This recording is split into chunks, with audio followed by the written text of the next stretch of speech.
Yo, what's up, everybody? Welcome back to another Chubbs Reviews, where I bring you a review every Monday, Wednesday, and Friday. And today, we're going to be talking about Guardians of the Galaxy. I almost forgot for a second, but the first Guardians of the Galaxy Volume 1.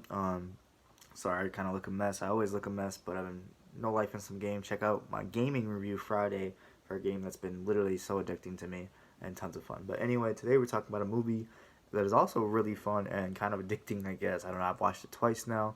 Um, I wanted to really get over my thoughts on it, I guess, even though my videos are always everywhere. But this is a spoiler review. At this point, I'm far enough in the MCU that I need to just talk about spoilers so I can start putting things together and we can have discussions. Hopefully you've seen them. If not, check the description for my rating on this movie. Anyway, Guardians of the Galaxy is an interesting movie. It's not really like any other of the superhero movies, really. It's kind of a group of people. Starts off with the ending, or the beginning is very kind of weird to me. They show a kid, his mother dying, or in front of him in the hospital, and then they pull him away from him as she dies, and he runs outside and gets abducted, basically, by aliens or something. And then you show him way later in the future, and he's kind of like a Ravager now. He goes out and finds things, and the first thing he goes out and tries to find is this little orb thing, and then a lot of people are interested in that orb, including one of the not main villains, but a guy named Ronan, which is a blue guy with a big hammer. He actually appeared in Captain Marvel kind of towards the end, and he is a Kree soldier, which is what Captain Marvel's people were back then, so that's a cool connection there.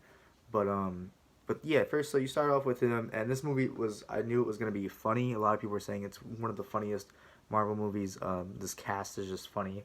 And it's true, this is probably the funniest Marvel movie I've seen, so that gives it, tons of love and fun. And but yeah, it's hilarious, to be honest. Chris Pratt as Star-Lord, per se, is the main character guy. Then he ends up when he gets this orb, people got to go after him to try and get it, which means the daughter of Thanos, one of them, Gamora, she ends up, which is some green lady, she ends up going after him to try to get the orb, and Ronan wants the orb so he can give it to Thanos. Thanos makes his first real appearance in the Marvel universe right here, I think. He does make it in an after credit scene beforehand, but he's literally in this movie first, seeing him sitting on his throne, looking badass in some golden armor, talking shit to Ronan, and Ronan's talking shit to everyone else throughout the whole movie, so that just shows where Thanos is in the world.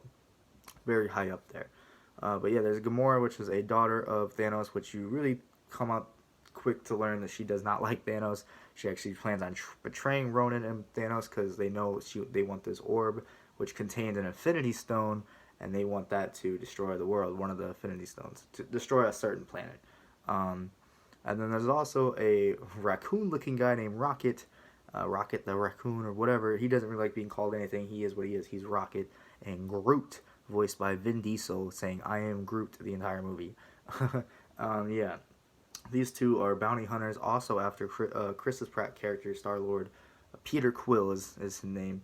And he has a bounty on him because his abductor, kind of father figure guy, Yondu, sent a bounty on him because he was originally supposed to, Peter Quill himself was supposed to get the orb containing Infinity Stone and bring it to Yondu, but instead he just took it for himself and wanted to sell it because he realized how valuable it was with all these people coming after him. And but then while they're all fighting to try to get the orb, they get imprisoned and captured and taken to a prison cell where they meet Batista's character, Dave Batista from wrestling. I never thought he would have an actual role made perfectly for him, but Drax the Destroyer, just a hilarious guy that gets no metaphors. He just takes everything literal. He's not trying to be funny. He's just very Ravager, but he has a sad kind of backstory. His wife and daughter were killed by Ronan, so he wants nothing but revenge against Ronan and Thanos. So him and Gamora kind of have a battle at first because Gamora is obviously the daughter of Thanos. Thanos has another daughter, which is this blue girl with a lot of cybernetic changes. You could tell that Thanos has really worked on her to make her better or something in ways that she didn't approve of, and you can see why his daughters don't like him. But his other daughter, not Gamora, but the blue one, I forgot her name to be honest, but she does continue to work for Ronan and also wants to kill her sister through pretty much the entire movie. Um, so yeah, that's the setup really. The movie is quite hilarious, has a lot of good moments, but it has some flaws. It's not a like perfect movie. It's entertaining, but it feels a lot like a Star Wars kind of battle sequences, with like a Star Trek cast, like a ship cast, and also it still feels like a comic book movie in a sense that a lot of things kind of just happen and a lot of plot armor things happen.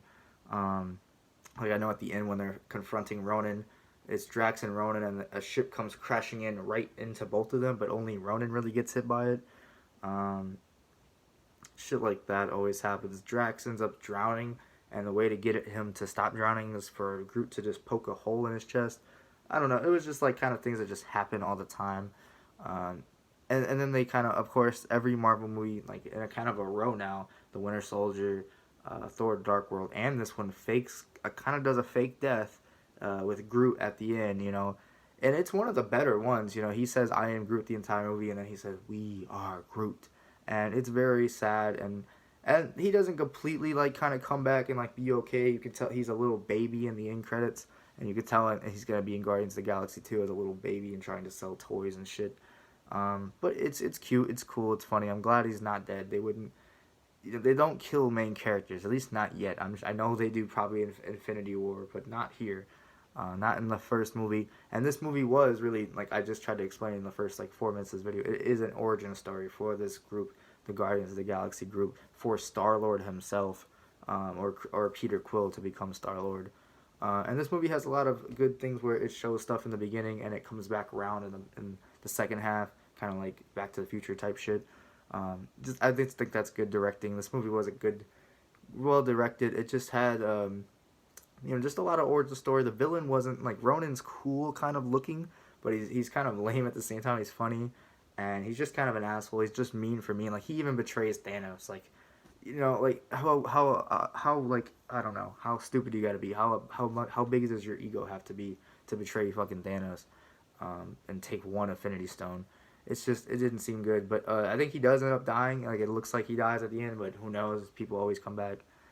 Which is good. He's one of the ones you want to be killed, but he's not an interesting villain by any means. And the movie ends pretty well. I'd say the whole ending battle sequences are good, especially with Groot, like I said at the end. But overall, it was a fun movie. I think the second one will be better. That's my guess. And I did like this one though. My final verdict for it's going to be an 8 out of 10.